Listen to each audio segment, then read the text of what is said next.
Hello and welcome to this edition of Minstrels on the Block, where we bring you the finest singer-songwriters in the Valley area. This week's special guest is BackTrackin. How you doing? All right. Dwight Eldridge. Hey, Brian, how you doing? Riley Land. David Hopkins. How y'all doing today? So, tell me about yourselves, starting with you, Dwight. Where were you born? I was born here in Columbus, or across the bridge over there, Columbus, Georgia, St. Francis Hospital. Cool. Back before WW2. Back before WW2. World Wide Web. Yeah. About you, Riley? Actually, Phoenix City. But after a couple of days, I was rescued and taken to Columbus. Awesome. How about you, David? I'm the foreigner in the group. I was born in Arkansas. Oh, wow, a little ways off. Yeah. Now, Dwight, what'd your parents do? Well, my dad was a Baptist minister. Mm-hmm. My mom, she was a stay-home mom, 7 kids, and Wow. I was oldest. And Dad worked 2 or 3 jobs. He was manager of a lot of grocery stores and worked for the city for a while, but we just made it day to day, you know. Mm-hmm. About you, Riley? What'd your Dad parents did a lot of things. He ended up being civil service, and Mom was in the computer business back before computers were really the thing. Yeah. And yeah, just kind of the middle American kind of only child, so that made it kind of nice for me, but it was kind of nice. A lot more loot at Christmas. Absolutely. But a lot more blame to go around, too. So back before computers were a thing, back before WW2. No, actually, no. It was before the World Wide Web, but that was when, you know, they took up a whole room to do what your telephone does now. So, You know, I had a brief stint in college, and I was mistakenly in computer programming before I realized that wasn't my bag. But they were showing they were telling us about the first computer, and it was like, yeah, the size of a Mack truck. yeah. How about you, David? What'd your parents do? My dad worked at Boeing in Wichita, Kansas for a while. I lived in Kansas for about 15 years. He was driving a truck before then. He was later became a administrator at the Kansas State Industrial Reformatory. Oh, nice. But he used to, you know, I got my love for music when he played for Barn Ditches back in Arkansas. He was a singer and a guitar player and a harmonica player. Very cool. Tell me a little bit about that. He, this was back in the hills in Arkansas when my father describes the area as people having foxes for yard dogs and hoot owls for chickens. Nice. Moonshine was a regular thing back then, and they had barn dances. And he played guitar, and he could sing, and he could yodel and play the harmonica. And this is back in the Ozarks. I mean, it's stereotypical Ozark type thing back then. So where all the legends came from? Yeah, pretty much. Pretty much. Nice. That kind of explains a lot, doesn't it? Now, Dwight, were your parents musical at all? Oh yeah, Dad and Mom sang in church, and Dad would, Dad and Mom, they'd sing around the house just doing different things. You know, you could hear them, I still hear them now in the background somewhere, you know. Mm-hmm. Just singing different songs like some Eddie Arnold songs and Ray Price songs and, you know, just old type music. But, you know, I was born and raised in a time where it was rock and roll. Mm-hmm. So the blend of that has kind of carried me over into the type of songs I write now. Very cool. So now, those were some of your like earliest influences, Eddie Arnold, who else? Eddie Arnold, Patsy Cline. Now, when I became, well, right before a teenager, I started enjoying listening to Three Dog Night and Bread and all that. So them 2 different types of music kind of blended in with me. Mm-hmm. I like them both. But, yeah. It's always interesting to see when people are raised on different types of music, and it's always different because everybody's different, and then to see what the product is in the end, because it's like 2 different genres, whatever they may be, and it's always interesting to see the outcome. Riley, about your parents, were they musical? No. Not at all. We love listening to music.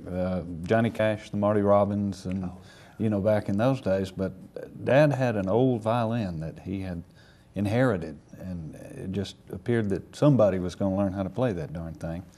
And so started off with that, and spent a lot of time in the orchestras and coming through up through, you know, high school and college, and played in the college orchestra, the Columbus Symphony. So I think a classical background.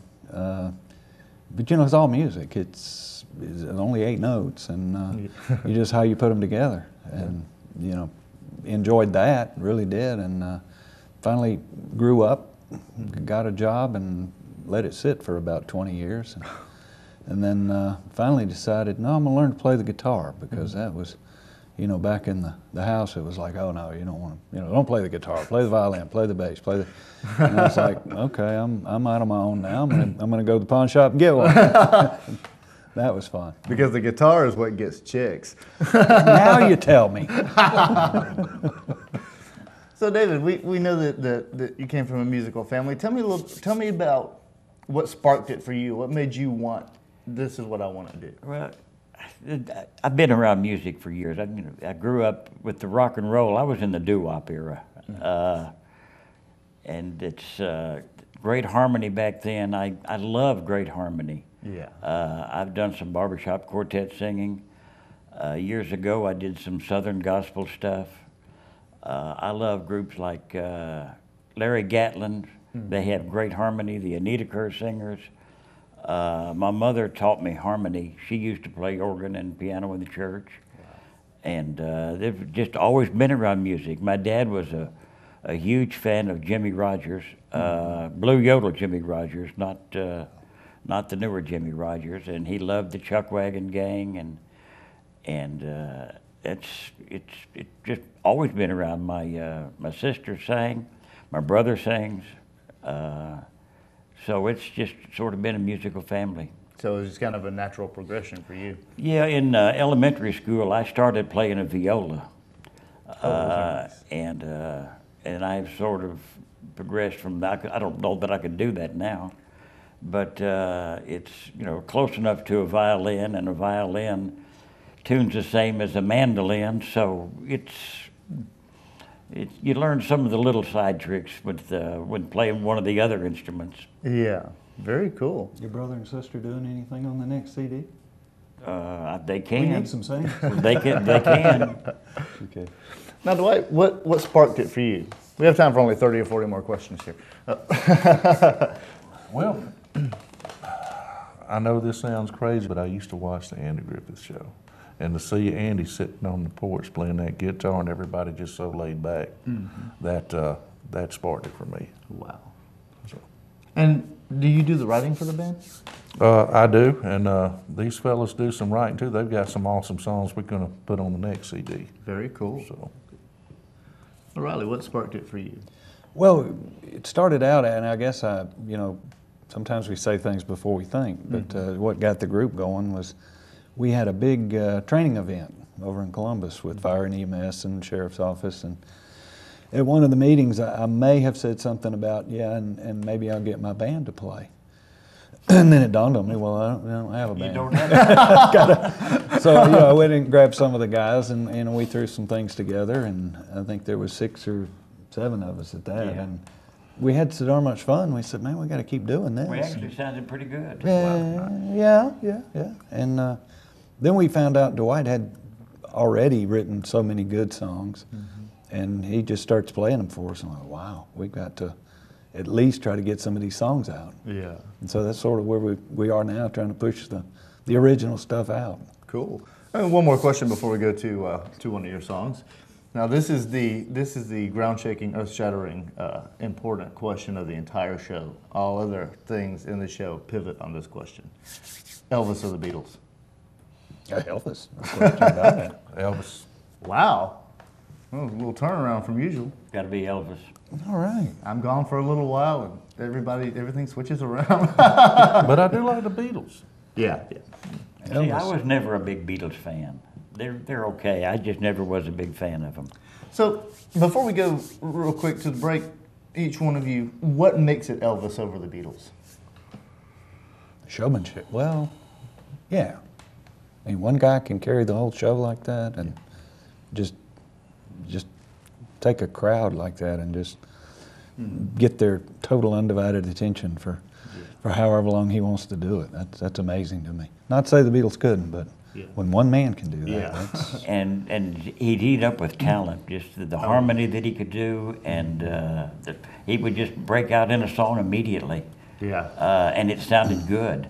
I've heard some back studio recordings after a show, and it's almost perfect. Wow. I'll tell you, when I heard the gospel songs that he was singing, I think that turned That's the corner true. for me. That's true. The gospel stuff. That he could actually go into that. Yeah, he does it well. Yeah.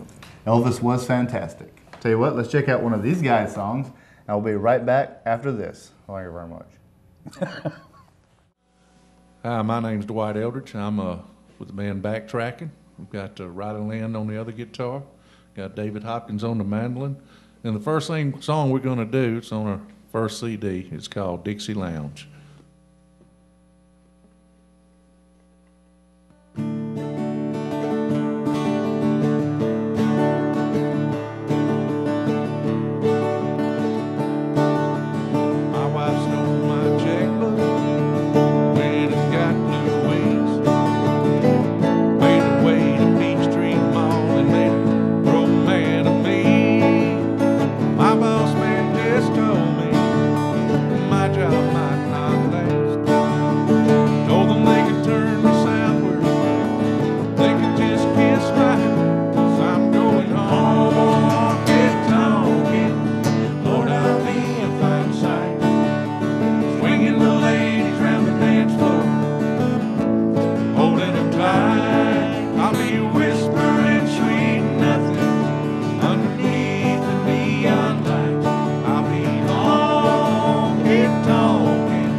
Hello and welcome back to this edition of Minstrels on the Block with special guest BackTrackin. So fellas, give me a little bit about, I know you touched on it, a a little bit about leading up to what you guys have going on right now, but again, recap how the band came together, and then what you got going on now. Well, Riley led up to it, so I think I'll let him answer that question. Throw it back. No.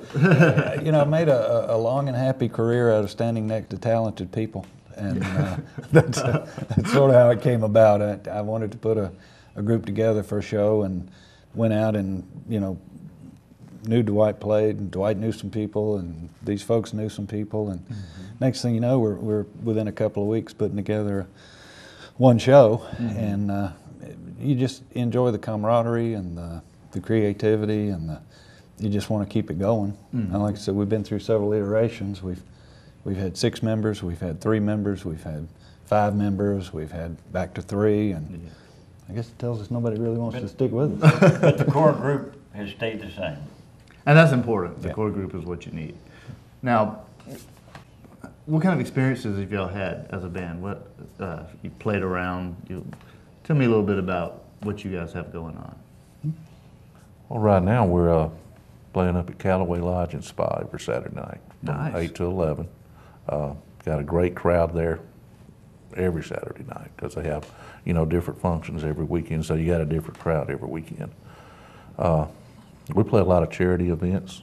A lot of stuff we do, since we're involved with the fire department, we do a lot of charity events for the fire department, like the Paint the Town Pink. Am I missing anything? EMS banquet. EMS banquet, the Award Region banquet. 7. Yeah. We're going to do the very Christmas luncheon for the retirees, I think. Right. You know, those type of things. But you know, the Spa and Lodge at Callaway is just an amazing place. It's very upscale, very nicely run. The wait staff is super and awesome, and they're fun to work with. And It's a classy place. yeah, what we're doing there, I have no clue. At least the West we got. Yeah, but you know, that's the one that's on the property. Not, you know, there's one out on the highway, but this one is in the the Callaway property, and it's just a beautiful place. Nice. That's a good gig. Now, you have a CD here, which we'll seriously pimp in the next section. But tell me a little bit about the CD and coming together of it. Well, it took, about 2 years to get it together, and finally decided what songs we wanted to put on there, and we tried to put one country gospel song that we wrote on every CD. Right. We've got 11 songs on it. The last thing that I want to do is buy a CD where I only like 1 or 2 songs. Yeah. So we try to put songs on there that you like hearing every one of them. So.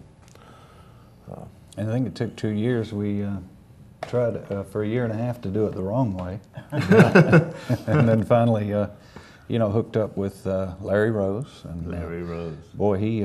You know, that's like going to the doctor. You walk in and go, "We want to make a CD." He goes, "Okay, here's what we're going to do. Here's how we're going to do it." And you know, 6 or 7 hours later, you've gotten 10, 12 songs, and Wow. it's an amazing process, and we appreciate that. I've had the pleasure of being in Larry Rose's studio once. I played on Henry Connolly, Dockery Connolly CD, Truck Stop Woman, I think, and no, Shadowville Speedway.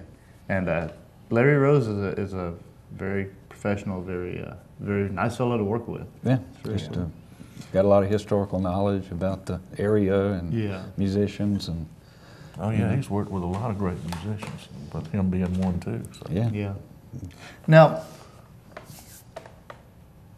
let's just say you guys are individually walking around the house on a Sunday afternoon, and you're, drinking your coffee or whatever. What are you most likely to be listening to on your record player, 8-track, cassette, CD, or iPod?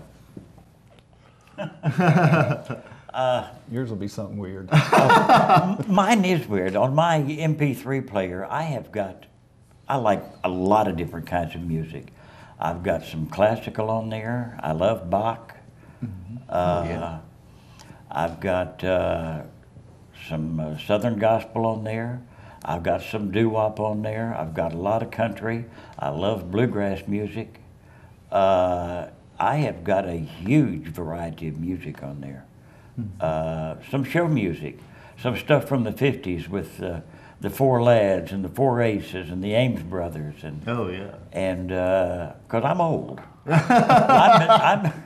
I'm the patriarch of this group, believe it or not. So my musical listening habits go way, way back to Bill Haley and Rosemary Clooney and the Four Lads and that sort of thing. That's a long time ago. How do you follow that? I love country, and nowadays, of course, it's hard to find, I think, real country on the radio. Country now, it's like the Giesenslaw brothers said, it's just poor rock and roll. Yeah, but nowadays, like a Jamie Johnson or somebody like that just is, again, that single artist that can just take a handwritten song and just make you believe it. And, those kind of things. That's what I'm looking for. Yeah. You can search the internet, YouTube, and just find some neat stuff. YouTube is awesome. Yeah. A lot of the music around my house is coming off the TV, television. The CMT channel and all Justin that. Bieber. No. But now, most of the time when I do listen to music when I'm around the house, it's I like Motown, I like country, I like old rock and roll. So it's just a variety of things, and some classical I like. But hard to listen to music with those voices in your head talking so loud, right? I'm messing with You have to crank it real loud. it's hard to overcome that sometimes. Now, where would you guys like to see BackTrackin go? What's your goal for the band? Where would you like to? What's your short-term and long-term goal? Where do you want to be in 5 years? Can I Alive. call a friend? That's a good question. We're not spring chickens. Well, I was going to say, if you talked about going to Nashville, we're not exactly what the stereotypical producer in Nashville is looking for. With those songs that Dwight has, I would love to see one of those songs get picked up and, and just produced and done well, and hopefully somebody would call up and go, "Hey, you got any more?" Yeah. And we'll go, "Yeah, we got a couple, like 30 or 40. There's a new artist from around here named Ricky Gunn, I've heard of and him. he's got 2 of my songs. Oh, does he? So Nice. hopefully, and he just signed with a record label. I don't know which one, but hopefully he'll put at least 1 on there. Ricky, did you hear that? Get busy. Get on it. But he's good. He's excellent. Well, whatever we do, I'm getting old, so if I'm going to have my 15 minutes of fame, we got to hurry. Gotta do it now. They have to cut it down to 12. Let's check out another one of their songs, and we'll be right back after this. The name of this song is Walk a Mile in Her Blues. It's on our first CD.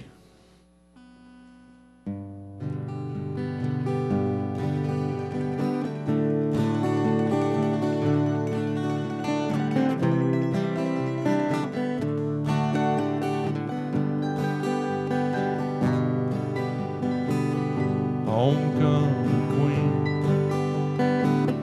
beautiful at 18, wholesome and so full of life. All she ever wanted was to marry her Prince Charming, be a mother and his wife. He promised her the world if she wanted, and to be there for all time. He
gossip in the scene. So don't talk about that woman. She had no way of knowing. I'd break her heart and I'd tear her world in two.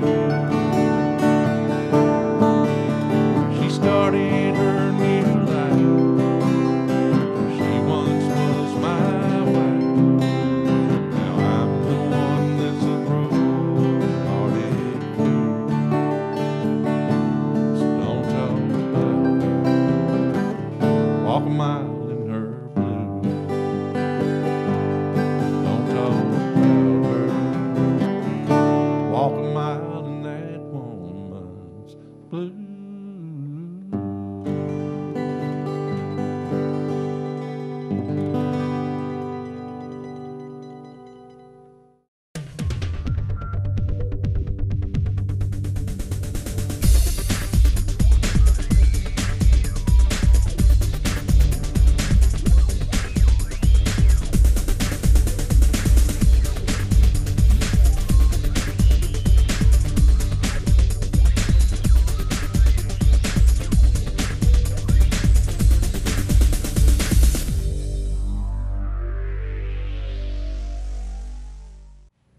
Hello and welcome back to this edition of Minstrels on the Block. Special guest, BackTrackin.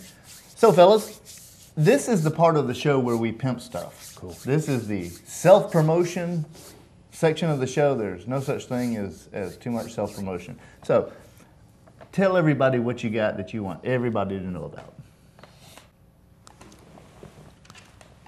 Well, CD, our first and right now the only, but we hope to have at least a few more coming out. Mm-hmm.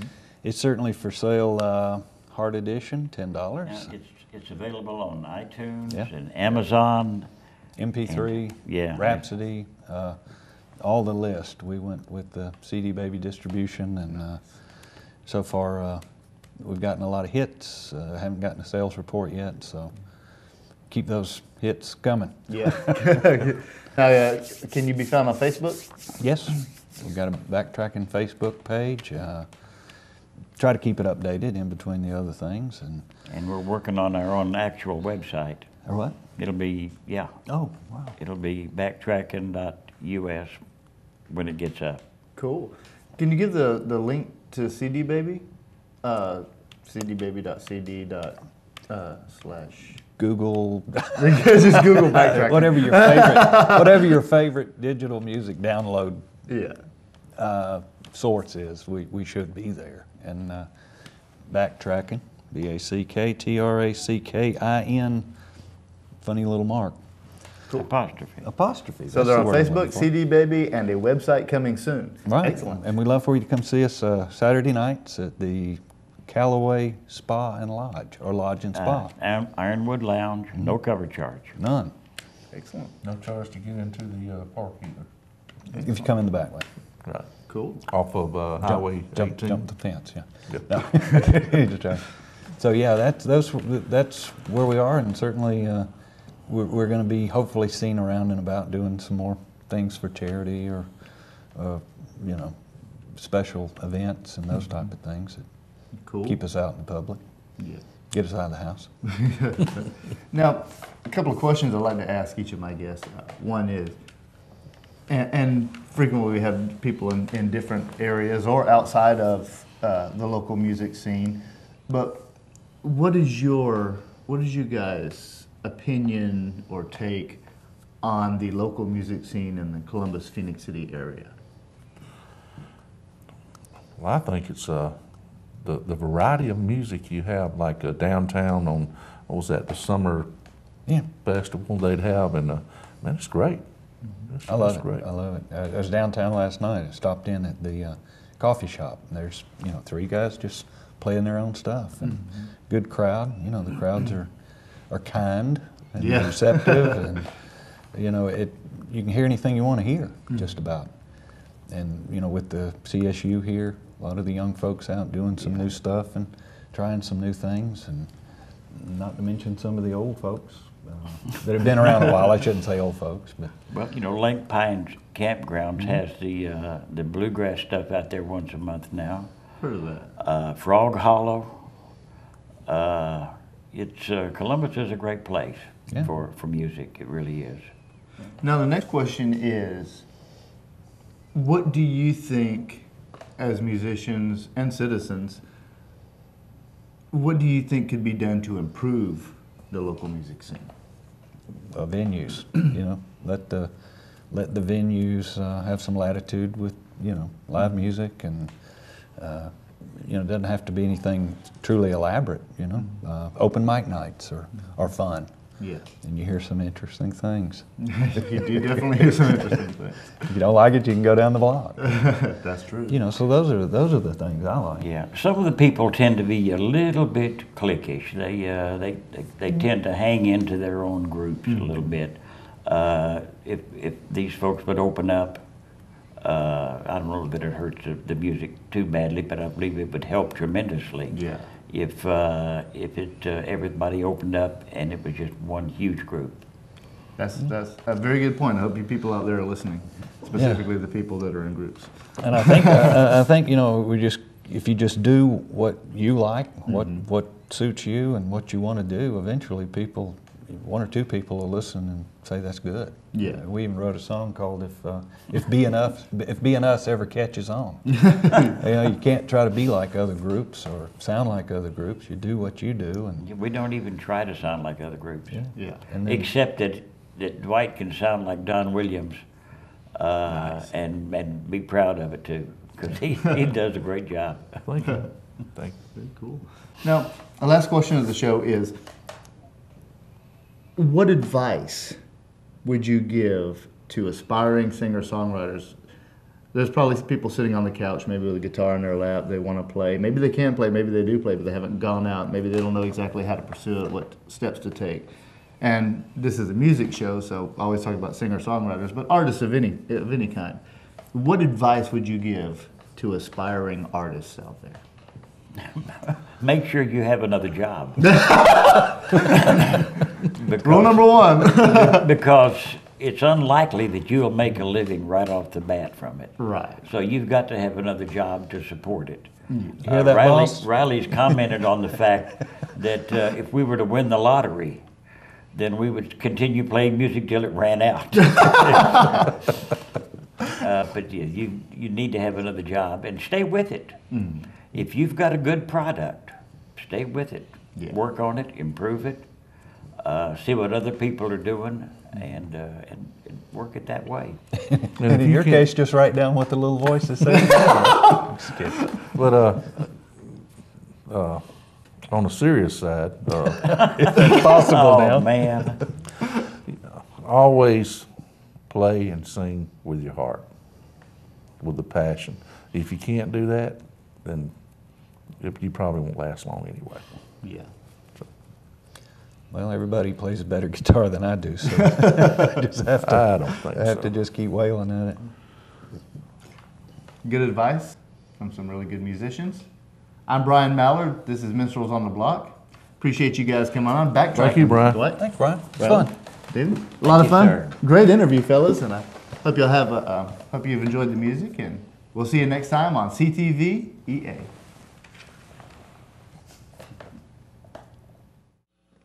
This song is called Tail End of the Longest Line. It's a NASCAR song. It's pretty much aimed at the man and woman in the household, and no matter what he does, he always finds himself at the tail end of the longest line.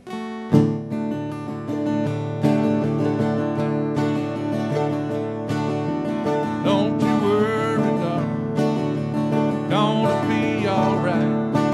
Gonna work my way back to the room just as fine. Put your flag waving, but I'm gonna be just fine. I'm at the tail end of the line.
Writings